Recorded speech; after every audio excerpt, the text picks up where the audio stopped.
Hi. So Indian రైల్వేస్లో junior ఇంజనీర్కి notification release చేశారండి. సో డిఫెన్స్ సెక్టర్ తర్వాత దేశానికి సేవ చేయాలనుకునే యువతి యువకులకి ఇది ఒక మంచి ఆపర్చునిటీ అనమాట. సో ఫస్ట్ మోటివేషన్ కోసం నేను చెప్పేది ఏంటంటే, ఒకప్పటిలాగా ఇప్పుడు ఎలాంటి ఫ్రాడ్ లేదండి. అన్నీ కూడా కంప్యూటర్ బేస్డ్ ఎగ్జామినేషన్స్ అనమాట ఇవి. సో ఎవరి చేతిలో ఏం ఉండదు అనమాట, అన్నీ జెన్యున్గా జరుగుతున్నాయి. సో ఎవరికైతే ఎక్కువ మార్కులు వస్తాయో వాళ్ళకి ఖచ్చితంగా జాబ్ వస్తుంది. సో ఇదైతే పక్కా అనమాట. సో పక్క వాళ్ళు చెప్పే మాటలు అయితే వినొద్దు. రైల్వేస్లో జాబ్స్ అమ్ముకుంటారని చెప్పి చాలామంది బయట చెప్తా ఉంటారు అన్నమాట. అదంతా కూడా బూటకం. అలాగే మీరు ఒక 5 లక్షలు కట్టండి, 10 లక్షలు కట్టండి, మేము జాబ్ ఇప్పిస్తామని కూడా చాలామంది దళారులు చెప్తా ఉంటారు అన్నమాట. సో ఇది కూడా పచ్చి అబద్ధం అనమాట. సో ఇప్పుడు ఎవరి చేతిలో ఏమీ లేవు. ఎవరికైతే ఎక్కువ మార్కులు వస్తాయో వాళ్ళకే జాబ్స్ అనమాట. సో మేమంతా కూడా అలాగే వచ్చాము. మేమే మీకు ఒక ఎగ్జాంపుల్ అనమాట. సో చాలామందికి కొన్ని డౌట్స్ ఉంటాయి. సో మాకు కూడా వచ్చిన డౌట్స్ అనమాట. సో బేసిక్ 35,400 అంటాడు.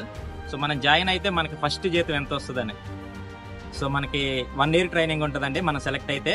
సో ఈ 1 yearలో మనం వివిధ రైల్వేకి సంబంధించిన వేరే వేరే ప్లేసులకు మనం పంపించి వర్క్ అన్నది ఎలా జరుగుతుందో ఒకసారి మనకి ట్రైనింగ్ ఇస్తారన్నమాట. సో ఈ 1 year ట్రైనింగ్లో మనకి బేసిక్ ప్లస్ డిఏ ఇస్తాడు. సో బేసిక్ వచ్చేసి 35,400, డిఏ వచ్చేసి ఇప్పుడు 50% ఉంది, అంటే నియర్లీ 17,000 చేంజ్ వస్తుంది. అంటే ఈ రెండు కలుపుకుంటే 1 year తర్వాత మీకు నియర్లీ 52,000 to 53,000 వస్తుంది. అలాగే ఈ రిక్రూట్మెంట్ జరగడానికి 1 year పడుతుంది కాబట్టి సో సంవత్సరానికి 2 సార్లు డిఏ ఇంక్రీజ్ చేస్తాడు. ఆ విధంగా చూసుకుంటే మీకు ఈ 52, 53 నుంచి ఇంకొక 3,000 పెరుగుతుంది. అంటే 55 నుంచి 56,000 వరకే మీకు స్టార్టింగ్ శాలరీ వస్తుంది అనమాట. అలాగే ఎక్కువ మందికి వచ్చే డౌట్ ఏంటంటే, సో జూనియర్ ఇంజనీర్ కింద జాయిన్ అయిన తర్వాత ప్రమోషన్లు ఎలా ఉంటాయి అని. సో మీరు ఇప్పుడు జాయిన్ అయ్యేది జూనియర్ ఇంజనీర్ అంటే లెవెల్ 6 పోస్ట్ అండి. సో మీరు జాయిన్ అయిన 2-3 సంవత్సరాలకి లెవెల్ 7కి మీకు అంటే సీనియర్ సెక్షన్ ఇంజనీర్ కింద మీకు ప్రమోషన్ వస్తుంది. సో అదే మీకు వచ్చే చివరి ప్రమోషను.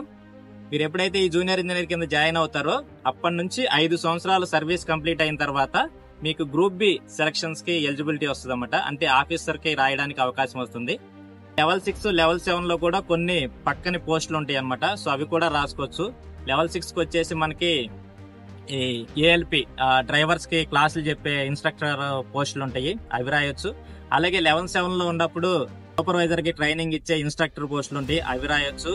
విజిలెన్స్ ఇన్స్పెక్టర్స్ ఉంటాయి, అవి రాయొచ్చు. అలా రైట్స్ అలాంటి డిప్యూటేషన్ పోస్టులు కూడా ఉంటాయి అన్నమాట. సో లెవెల్ 6 లో కూడా వేరే పోస్టులు రాయొచ్చు, లెవెల్ 7 లో కూడా వేరే పోస్టులకు రాయొచ్చు.